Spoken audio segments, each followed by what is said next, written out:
Hello, everyone. This is Tasha, and you're having conversations with Miss Reed.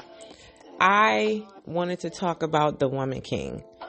This movie to me was so good.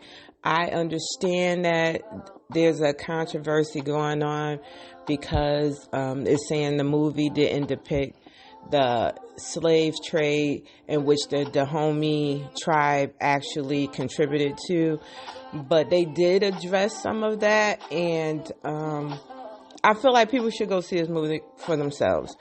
It was so good. So, okay, let's talk about it.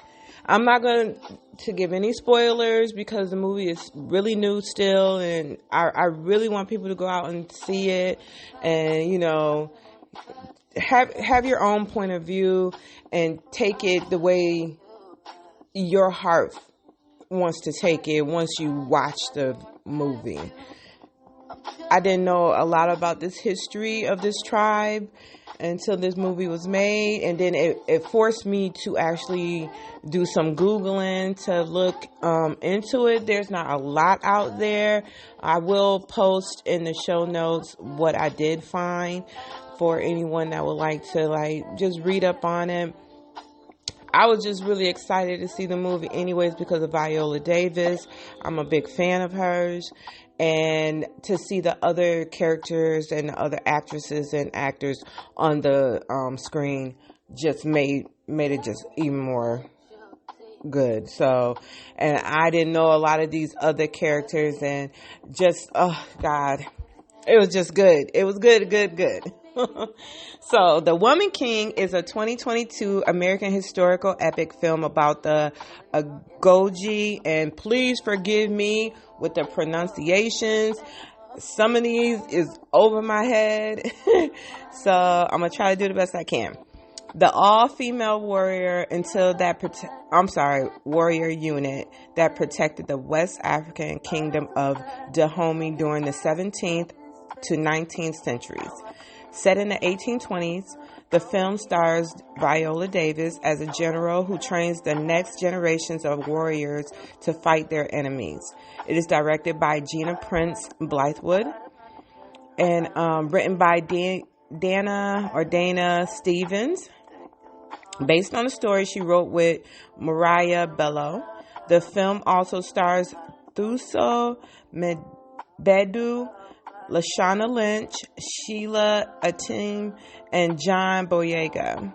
Bella conceived the idea for The Woman King in 2015 after visiting Benin, where the kingdom used to be located, and learning the history of the Agojie. Convinced she had found a story worth telling, she recruited Kathy Schulman to develop it into a feature film. They pitched it to several studios who turned it down due to financial concerns. After they met with TriStar Pictures in 2017, the film was greenlit in 2020. Production began in South Africa in November 2021, shut down due to the COVID-19 Omicron variant a few weeks later, and resumed in early 2022. Polly Morgan was the cinematographer. During post-production, the musical score was composed by Terrence Blanchard, and editing was completed by Terry Lynn A. Shorefreischer. So all of this will be linked, so I'm sorry if I messed them names up. So I want to give what happened with the box office and what they were expecting and how well they did or how bad they did.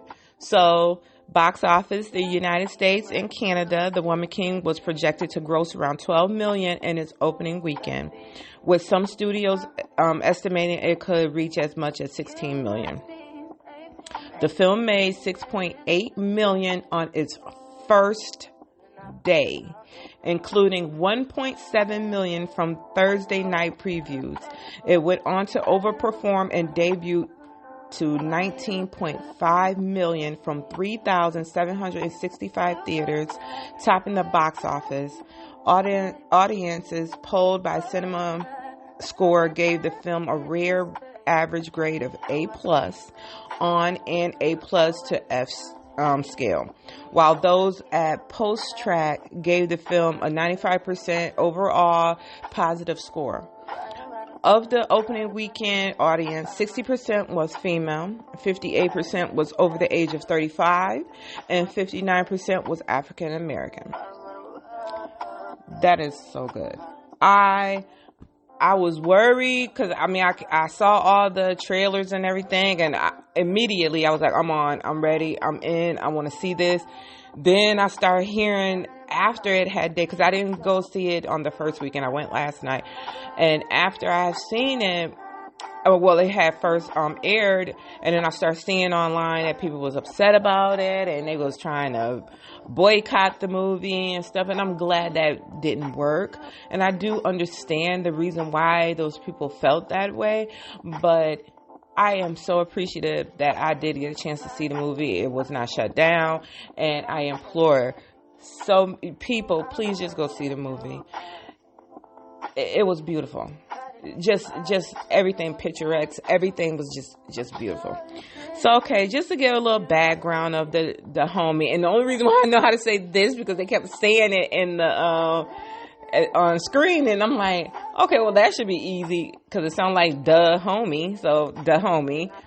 Dahomey Kingdom in Western Africa that flourished in the 18th and 19th centuries in the region that is now southern Benin. The kingdom was a form of absolute monarchy unique in Africa.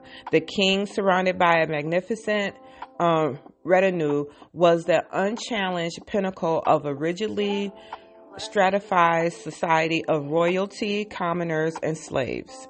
He governed through a centralized bureaucracy staffed by commoners who could not threaten his authority. Each male official in the field had a female counterpart at court who monitored his activities and advised the king. Conquered territories were assimilated through the intermarriage, uniform laws, and a common tradition of amenity to the Yoruba. Dahomey was organized for war, not only to expand its boundaries, but also to take captives as slaves. Slaves were either sold to the Europeans in exchange for weapons or kept to work the royal plantations that supplied food for the army and court. From approximately 1680, a regular census of population was taken as a basis for military conscription. Female soldiers, called Amazons by the Europeans, served as royal bodyguards when not in combat. So this is the controversy with the true story and the movie. And I understand that some feel that the movie was made to lead us to believe that this tribe was fighting against slave trade and they were the heroes. Where in history, from the little things that we do know, they did actually participate in slave trade. And I'm like I said earlier, I'll never diminish, what people who were slaves went through. But the movie was very good, at least to me. And it's for many reasons. And one of them being that I didn't even know a lot about this. I've heard of Amazon women, but I did not know in detail of what they did and, how did they, contributed to history, whether it was good or bad. It was something that we were not taught in school. I didn't know nothing about it. So I am appreciative that this movie was actually made. It caused me to Google and, I went to Britannica and try to find out as much as I can. And I'm going to post the link in the show notes, but I just pretty much read exactly like what was there. So, and it was not a whole lot. Okay, so I'm not going to give spoilers, like I said, and this is a must-see in my opinion. Not just for the education or in some eyes, the miseducation of the tribe, but for you to just see the phenomenal cast. There is action on top of action. And before the movie started, we got the trailer of Black Panther, Wakanda Forever, and the Emmett Till movie. It took me, just the previews alone took me on an emotional roller coaster. When the first trailer dropped for Wakanda Forever, I watched it and I cried when I watched it. I was very, very, very emotional because I don't know if it was just at the time that these movies are dropped. I felt like I needed this. I need to see this stuff to know that we already know that we're strong, but just to solidify that we are a strong being.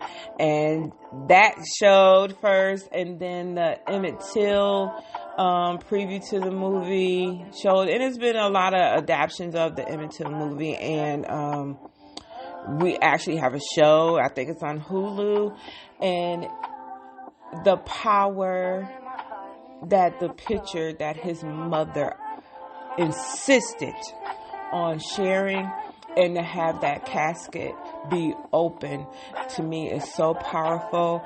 And as a mom, I just cannot imagine seeing that and the pain that woman has gone through, knowing how her child was murdered.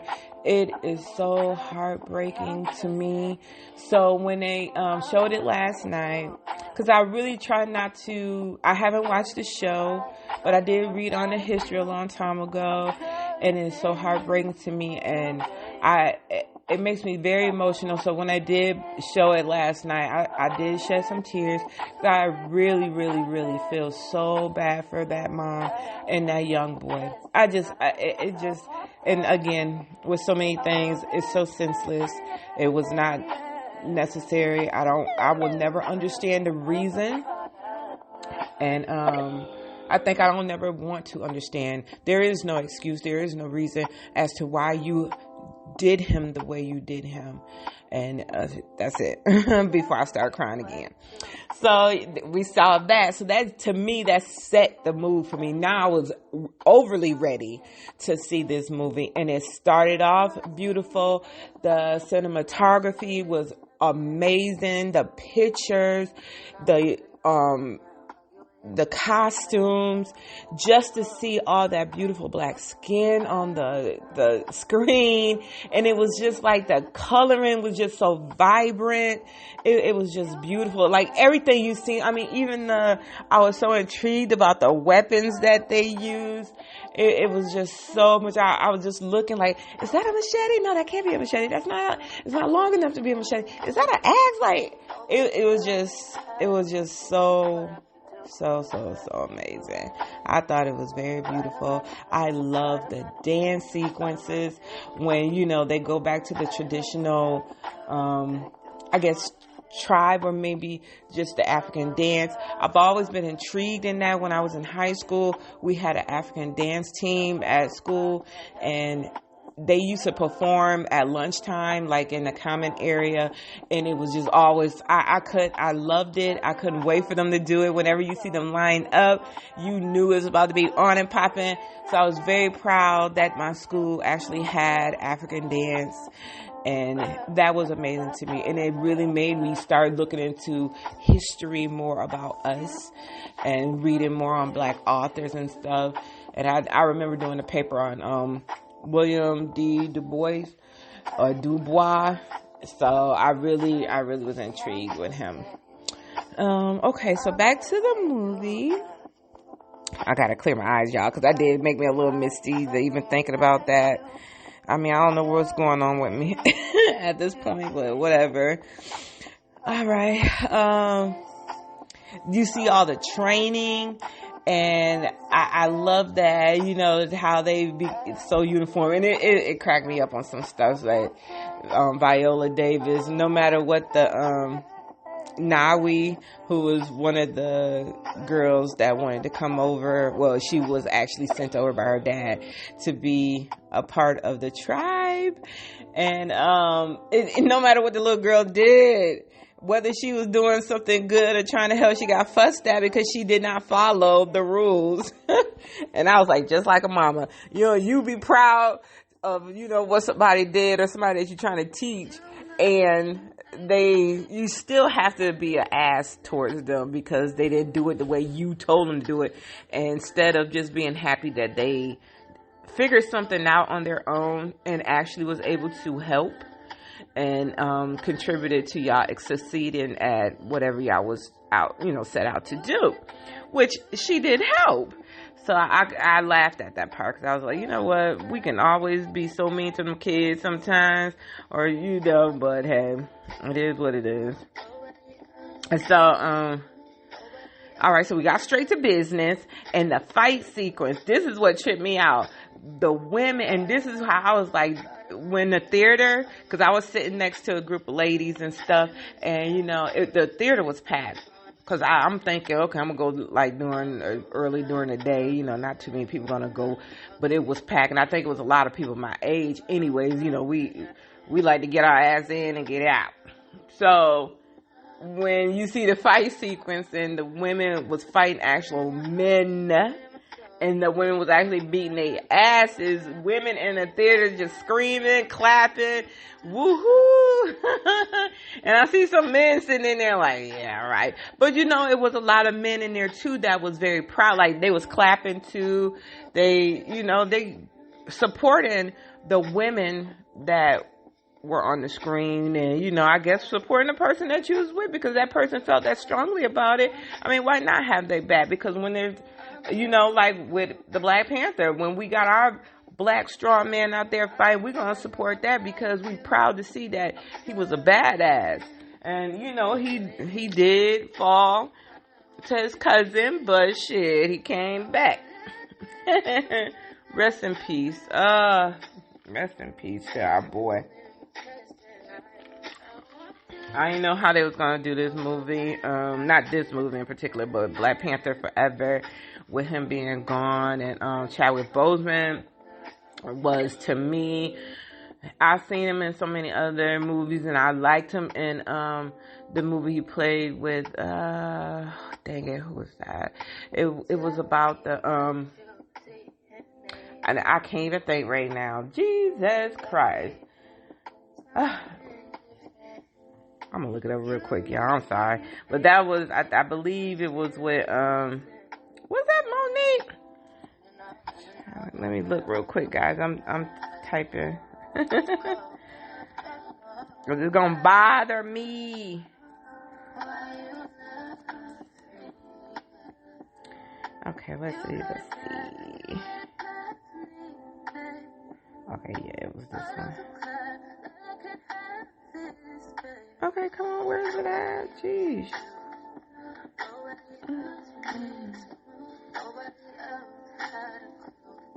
Okay, so it was a Netflix movie, and it was Portrait of an Artist. Oh, and this one did. I don't know how I didn't remember that Viola was the person that was playing in it, but I thought that was a good movie. You could tell in that movie he was sick. At that point, that's when you could really see it. But oh no, that's not the movie. I'm sorry, y'all.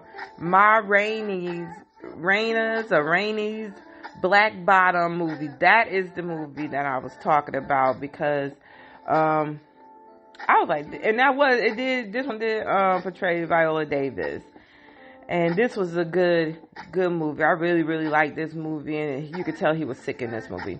But anywho, let's get back on to the movie we watched last night, which is The Woman King. So okay, so they go straight into the training. You can see the fight scenes, and it was brutal. And the women literally was fighting for their lives, and they had to defend the king and the kingdom. And you have the king, and he has many wives. When I first saw the king, I was like, oh, he's a young, little pathetic. I was like, oh, he probably was put in place, and the women have to run everything because he don't know what he's doing. All he's doing is wifing up all these women. But no, as you watch the film more, he really had their backs, and he really, really supported them, and he gave them their props, even when at some point they did go behind his back and did some stuff even after he said he ordered them not to do it, but he was very proud still at the end of it. And how can you be mad with you got the best army out there? And, not to take away from the men, there were men too that fought alongside of them. So, but they were the leaders. They were the king's guard. They were the women that sat on council, because when he sat in council and had to go over things and discuss stuff, the women, Viola Davis' character, which was General Nanisca, she was a part of that. But it was men also that fought alongside of them, and they protected the king and the kingdom. But yes, people, the women were the leaders. All right, so let's go into the characters, which we have Miss Viola Davis, and she played as General Nanisca, and she made this role hers.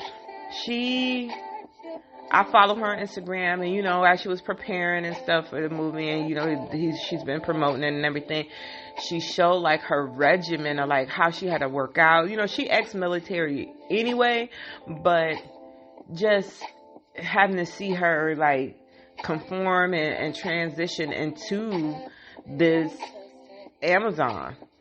And she's always been, I'm probably never going to see her no more than Annalise Keaton on How to Get Away with Murder, because when she got on my screen on Thursday nights, and I was like, that's right, I ain't give a damn what she did.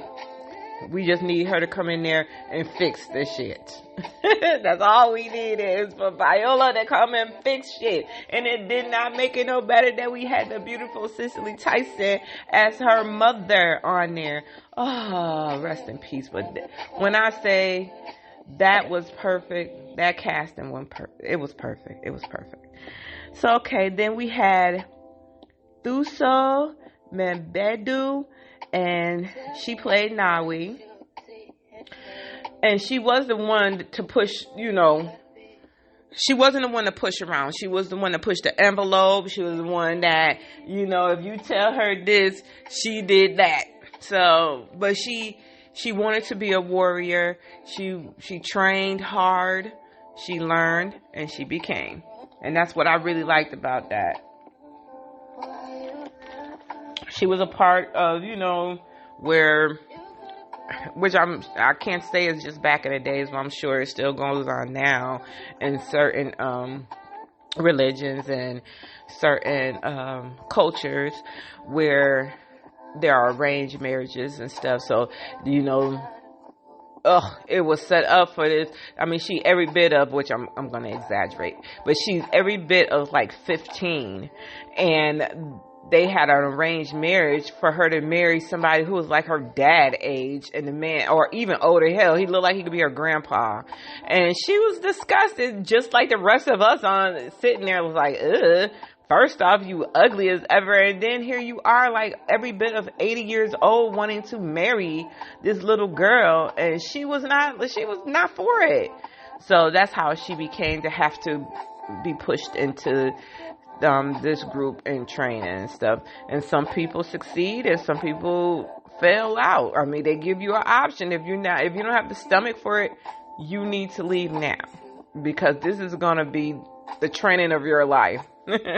Pretty much. Then we have Lashana Lynch. I've seen her and stuff, but I've never really knew her name. This made me want to find out her name. She was my favorite character outside of Viola. I'm going to say I love Lashana Lynch. She played that role. She made me laugh throughout the thing. I was rooting for her. That was my girl.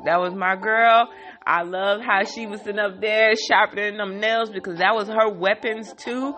My goodness. She was the one. She was my favorite. And she played Agojie. And she was really good. So then we have Sheila Atim, and it's Atim, and she played Amenza. And when I say, I've seen her before on stuff too, but I just never knew her name or anything like that. And I can't even name like the movies, like these two women, I've seen them on stuff, but I just can't even name what I saw them on. But when I say she is the example of peace. Like when I'm a Leo, so I'm the hyped up friend. I'm the friend that's always, I got so much going on, whatever. They always say Leos always gotta have the attention or whatever. She would be my friend who brings me down. Like, and not down in a bad way, but knows how to calm me. This is the person I would definitely have as the friend that when I can't think and I am being irrational, she would be my friend to calm me down. She is nothing but peace. And she was Viola Davis's best friend in the movie. And I loved it. I loved it. Clearly Viola Davis was an older soldier, and I want to say maybe this girl was playing younger, of course younger than her or whatever, but they have been together for a long time. So they were very close. So yeah, I loved her spirit, like the way she was. I just love how peaceful she just comes off to be. And then we have John Boyega, and I've seen him before, and I just found out that he played, I guess in Star Wars or whatever, he was King Ghezo. At first, like I said, when I first saw him, I was like, ugh, this was sorry dude. Here you go. Got all these women out here fighting for you or whatever. And then the more I watched it, the more I did appreciate his role or whatever, because he was not a king to like throw and like brush them aside. He literally did listen to them, and he worked on their advice as well. He did have several wives and stuff, which I was like, well, this is not new to me, but hey, he had several wives, and they all was sitting right there supporting their main, as my aunt would say. Then we have many more characters, but these are the ones that I just wanted to name. Jimmy Adukoya, and he played General Oba Adi. This man is fine, y'all. I'm sorry. I'm sorry. He supposed to be the bad guy, but woo. When I say that body and then the beard, oh God, that man is fine, and he's supposed to be the bad person. I wasn't even supposed to be looking at him like that, but I was lusting, sitting there looking at TV like, okay, don't forget, he bad, he the bad guy. But goddamn, when I was Googling and, trying to make sure I got the names of the people that I was talking about and looking at the pictures and stuff, his regular picture is, I am linking this stuff, and you guys can see this man is fine. He's sexy to me, and I like a dark-skinned man, so I mean, hey, that would just be my preference. But anyways, again, the movie was awesome. I suggest that you guys check it out. And maybe at a later date, once the movie been out for a while, we could do another review and, go into details and go, scene by scene and what we saw. And I literally would watch it again. It was supposed to be 2 hours. And if it was 2 hours, I didn't feel like it. It didn't feel like it was 2 hours for me. I was entertained from the time it started to the time it ended. I literally sat there, me and a girl next to me, and she was talking so much crap. She was with a group of females too.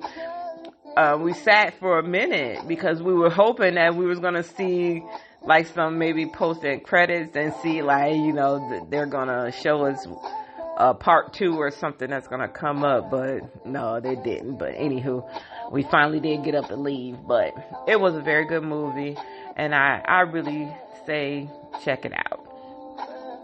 And I will post all the links into the show notes so you can check it out for yourselves. And as always, we're going to end with a quote here, and it says, this quote is from King Ghezo's, "An evil is coming that threatens our kingdom, our freedom, but we have a weapon they are not prepared for." And this is Nanisca, which will be Viola Davis, stating, "My king, the Europeans wish to conquer us." shit. That's all I gotta say. It was no joke. So, as always, guys, I hope you enjoyed, and please go see the movie for yourselves and make your own determination and decisions on how you felt about the movie. And that's it. I'm out.